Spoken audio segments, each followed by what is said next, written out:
سامعین کرام السلام علیکم۔ آج ہم مرثیہ کے حوالے سے بات کریں گے۔ مرثیہ عربی زبان کے لفظ رسا سے نکلا ہے، جس کے معنی کسی مرنے والے کا ذکر حسرت و غم کے انداز میں کرنا۔ شاعری کی زبان میں مرثیہ سے مراد ایسی نظم ہوتی ہے جس میں کسی مرنے والے کا مغموم و منظوم تذکرہ کیا جاتا ہے۔ اس میں دکھ اور افسردگی کے ساتھ محبت اور عقیدت کے جذبات بھی پائے جاتے ہیں۔ مرثیہ کے لیے کسی ہیئت کی پابندی لازم نہیں ہے، بلکہ یہ کسی بھی ہیئت میں لکھا جا سکتا ہے۔ ایک زمانے میں اس کے لیے مسدس کی ہیئت تواتر کے ساتھ استعمال کی گئی، لیکن رفتہ رفتہ یہ مثنوی، غزل، قطع، حتیٰ کہ آزاد نظم کی ہیئت میں بھی لکھا جانے لگا۔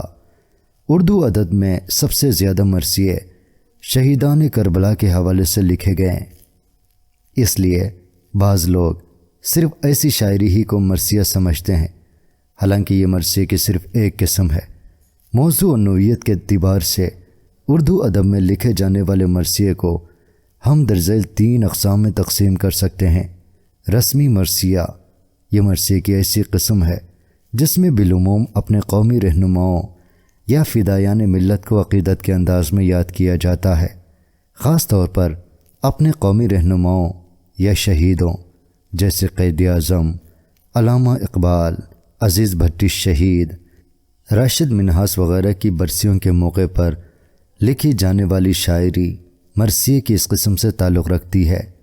شخصی مرثیہ، اپنے کسی عزیز، دوست یا رشتہ دار کی وفات پر لکھا جانے والا مرثیہ شاعری کی اسی ذیل میں آتا ہے۔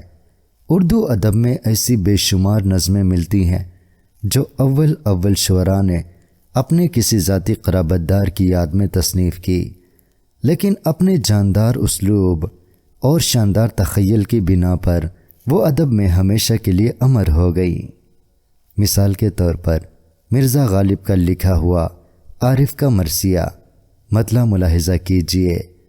لازم تھا کہ دیکھو میرا رستہ کوئی دن اور، تنہا گئے کیوں اب رہو تنہا کوئی دن اور۔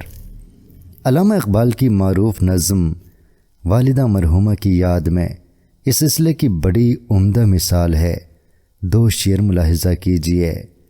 کس کو اب ہوگا وطن میں آہ میرا انتظار، کون میرا خط نہ آنے سے رہے گا بے قرار، خاک مرقد پہ تیری لے کے یہ فریاد آؤں گا، اب دعائے نیم شب میں کس کو میں یاد آؤں گا۔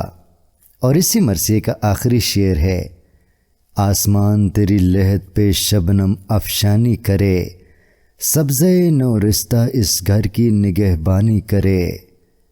ناصر کاظمی نے اپنے پیارے بزرگوں کی وفات پر لکھا، میٹھے تھے جن کے پھل وہ شجر کٹ کٹا گئے، ٹھنڈی تھی جس کی چھاؤں وہ دیوار گر گئی۔ مولانا حالی کے لکھے ہوئے غالب کے مرثیے اور اقبال کے تصنیف شدہ داغ کے مرثیوں کو ان دونوں اقسام میں رکھا جا سکتا ہے، کیونکہ ان دونوں شخصیات کا شمار ہمارے قومی ہیروز میں بھی ہوتا ہے، اور یہ دونوں عظیم ہستیاں ہمارے ان شعراء کے عزیز ترین اساتذہ کا درجہ بھی رکھتی ہیں۔ مولانا حالی کے مرثیے کے چند اشعار دیکھیے۔ بلبل ہند مر گیا ہے ہاتھ، جس کی تھی بات بات میں ایک بات، نکتہ داں، نکتہ سنج، نکتہ شناس، پاک دل، پاک ذات، پاک صفات، اس کے مرنے سے مر گئی دلی، خواجہ نوشہ تھا اور شہر برات، یہاں اگر بزم تھی تو اس کی بزم، یہاں اگر ذات تھی تو اس کی ذات، ایک روشن دماغ تھا نہ رہا، شہر میں ایک چراغ تھا نہ رہا۔ اسی طرح اقبال کا اپنے استاد داغ کو خراج تحسین بھی ملاحظہ کیجئے۔ لکھی جائیں گی کتاب دل کی تصویریں بہت، ہوں گی اے خواب جوانی تیری تعبیریں بہت، ہو بہو کھینچے گا لیکن عشق کی تصویر کون، اٹھ گیا ناوک فگن مارے گا دل پہ تیر کون۔ کربلائی مرثیہ، ہمارے ہاں عام طور پر مرثیہ سے مراد یہی مرثیہ لیا جاتا ہے، حالانکہ یہ مرثیہ کی ایک قسم ہے۔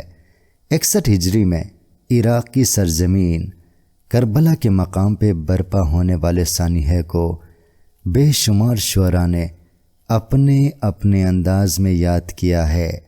ہندوستان میں دکن اور لکھنؤ چونکہ اہل تشیع کے بڑے مراکز تھے، اور یہی ہماری اردو شاعری نے پرزے نکالے، اس لیے کربلائی مرثیے سے اردو شاعری کی دیرینہ رسم و راہ ہے۔ آغاز و ارتقاء جیسا کہ اوپر مرکوز ہو چکا، اردو ادب میں مرثیے کا آغاز دکن سے ہوا، جہاں بیجاپور اور گولکنڈہ کے فرمان روا شیعہ تھے۔ انہوں نے اس صنف سخن کو خوب فروغ دیا۔ دکن میں قلی قطب شاہ، وجہی اور غواسی اس کے خاص نمائندے ہیں۔ اسی طرح دلی میں آبرو، قائم چاند پوری، میر، سودا، مصحفی اور نذیر اکبر آبادی نے یادگار مرثیے چھوڑے ہیں۔ لکھنؤ میں اس صنف کا بہت شہرہ ہوا، بہت سے شعراء کا اس سے رزق بھی وابستہ تھا۔ وہ مختلف مجالس میں نئے نئے انداز سے مرثیہ گوئی اور مرثیہ خوانی کرتے تھے۔ ان میں خلیق و ضمیر اور انیس و دبیر نے بہت شہرت حاصل کی۔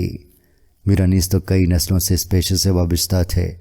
اس بات پہ فخر کرتے ہوئے ایک جگہ وہ لکھتے ہیں: عمر گزری ہے اسی دشت کی سیاہی میں، 5ویں پشت ہے شبیر کی مداحی میں۔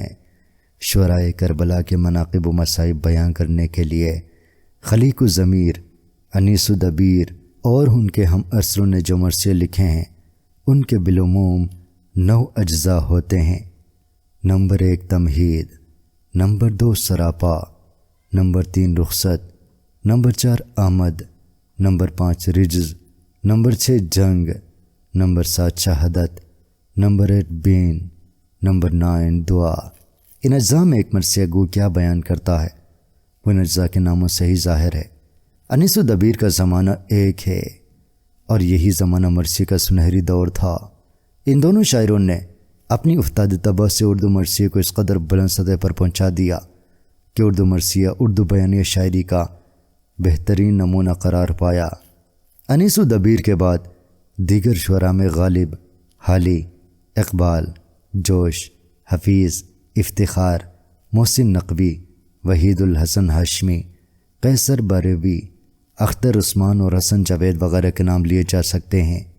معروف شاعر جعفر بلوچ نے اپنی زندگی میں اپنا مرثیہ بعنوان چل بسا جعفر بلوچ لکھا اور اس صنف میں ایک نئی روایت کا آغاز کیا۔ چند بند ملاحظہ کیجیے: موت کیسے زندگی کو آ کے لیتی ہے دبوچ، ہو غلط یا رب سنا ہے چل بسا جعفر بلوچ۔ منفرد وہ شخص تھا اور منفرد اس کی تھی سوچ، چل بسا جعفر بلوچ۔ اس میں کیا شک ہے، وہ شاعر تھا نہایت ارجمند، کنز مخفی کے گہر اور انجم فکر بلند۔ اس کا شہباز تخیل عرش سے لاتا تھا نوچ، چل بسا جعفر بلوچ۔ ناروا ہے بخل اب تو اس کے استحسان میں، تھا وہ یکتا شاعری اور نثر کے میدان میں۔ غالب اور اقبال کو اپنا سمجھتا تھا وہ کوچ، چل بسا جعفر بلوچ۔ ارتجالن کیا کریں ہم اس کی تعیین مقام، ہاں سفر کرتا رہا وہ سست تھا یا تیز گام۔ عشق کی راہوں میں اس کے پاؤں میں آئی نہ موچ، چل بسا جعفر بلوچ۔ مدت العمر اس کو دیکھا ہم نے راہ خیر پر، مسلک اس کا صلح و امن و آشتی ہی تھا، مگر دشمنان علم و دانش کو وہ لیتا تھا دبوچ، چل بسا جعفر بلوچ۔ وہ سراپا تھا نیاز و عجز و اخلاص و ادب، جب کبھی ہوتا تھا لیکن سخت مغلوب الغضب، اللہ بخشے کر لیا کرتا تھا وہ گالی گلوچ، چل بسا جعفر بلوچ۔ گل محمد سے بھی بڑھ کر تھا اسے ہلنا محال، باب عبرت بن گیا اس کی قناعت کا وبال، پھر بھی استقلال میں اس شخص کے آیا نہ لوچ، چل بسا جعفر بلوچ۔ حور و غلمان خلد میں ہر آن بہلائیں اسے، اور کنج قبر میں ایذا نہ پہنچائیں اسے۔ اہل شر کیڑے مکوڑے، سانپ بچھو کاکروچ، چل بسا جعفر بلوچ۔